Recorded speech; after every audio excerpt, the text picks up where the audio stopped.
Hi there, and welcome to Deb's Corner Canada. It's really good to see you all here today. And please feel free to like and subscribe and follow for more of this type of content if you do find that it's beneficial to you.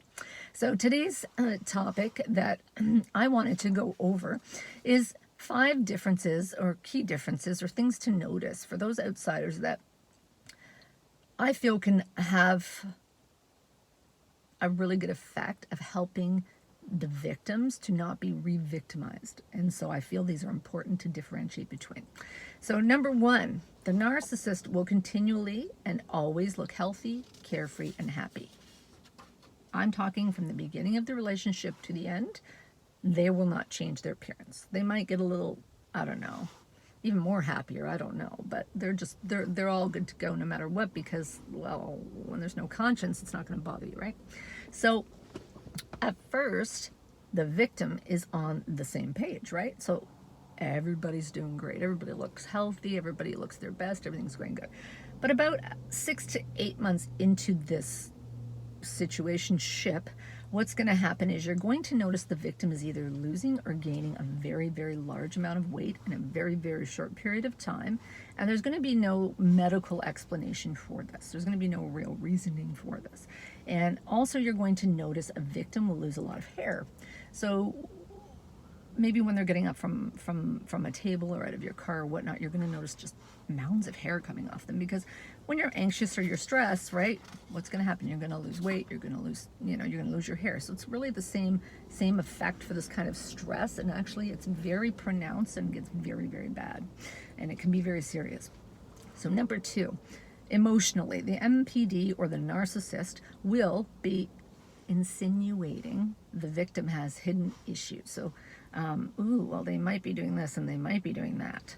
And for most others around them, they're just going to pick this up and kind of run with it, right? But we don't want to do that. We want to really, really watch what's happening.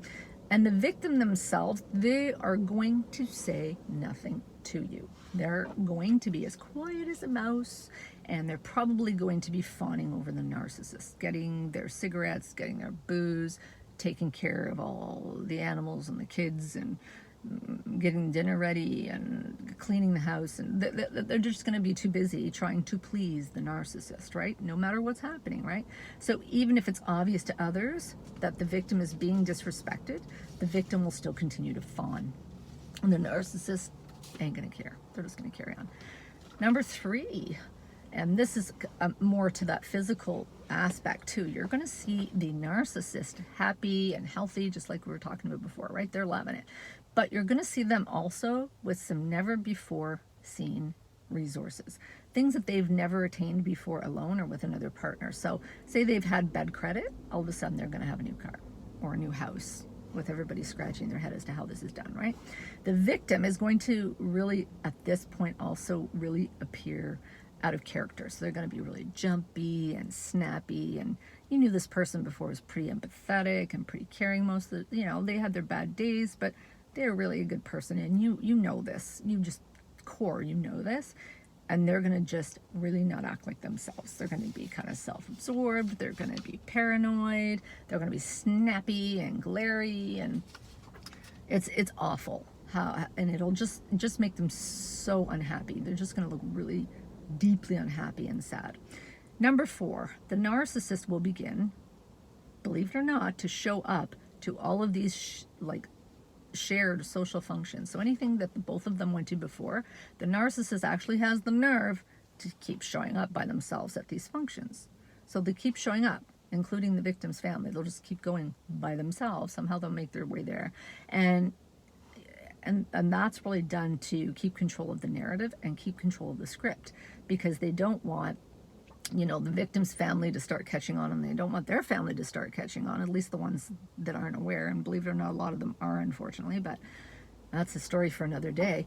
But once those monkeys, they don't want them to catch on, they'll cease socializing. So if any of the monkeys dares to say to the narcissist, so-and-so looks like they're really unhappy, that, what's going to happen is that you're not going to see that narcissist for a while, because you started catching on. You started asking the pertinent questions to figure out what's going on here to help someone, right? Which is what we need to do. So so they don't want to do that. So they're going to keep removing that victim, keep pulling them away. And this is manifested by that isolation, right?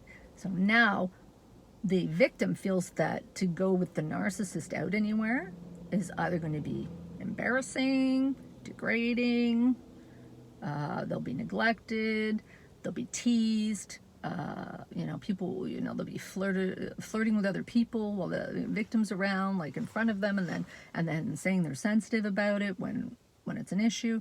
Just really horrible things like that. So it gets to the point where the victim doesn't want to go out with the narcissist.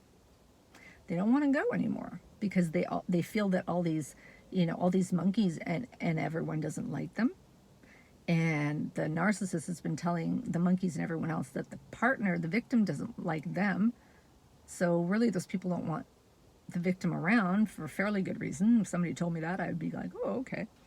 But basically, it's really all about divide and conquer, and they are pros. And who amongst us that that kind of understands things would, after things went belly up with somebody, would keep going to their family and keep, like, just right there. It's just weird, right? So this is going to manifest that way. Number 5. So when the final discard comes around, the narcissist will have general, really, really non-proven and really vague accusations. They got nothing. They got no proof. They've got no real screenshots of anything. They have not even hearsay from people. Because typically they go for pretty good people, right? So they've got nothing to go on. So they have to do this vague stuff to see if people will kind of pick that ball up and roll with it, right? And really people that pick it up and roll with it without, kind of asking you about it, you don't want them in your circle anyway, quite frankly. But so once that victim begins to wake up and that fog starts to kind of dissipate and they start understanding that, these things are real, these things are happening, then you're going to see that they have very specific and a lot of information. So they're going to have like an inch or two of screenshots of odd locations and odd phone numbers and strange names and cell bills that were completely confusing and weird. Or, they're going to have tangible, you can touch it proof.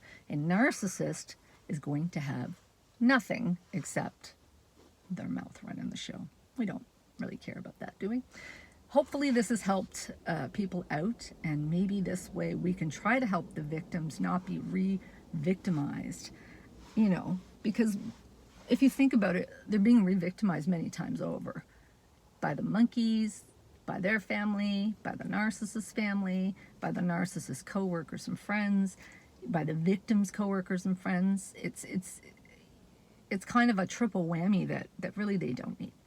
So hopefully we can kind of distinguish a different way around this, and hopefully try to help somebody that's in this situation to feel better about themselves and know that other people care about them, which is what's important. Thanks so much for listening, and I hope that I see you all again soon. Bye-bye now.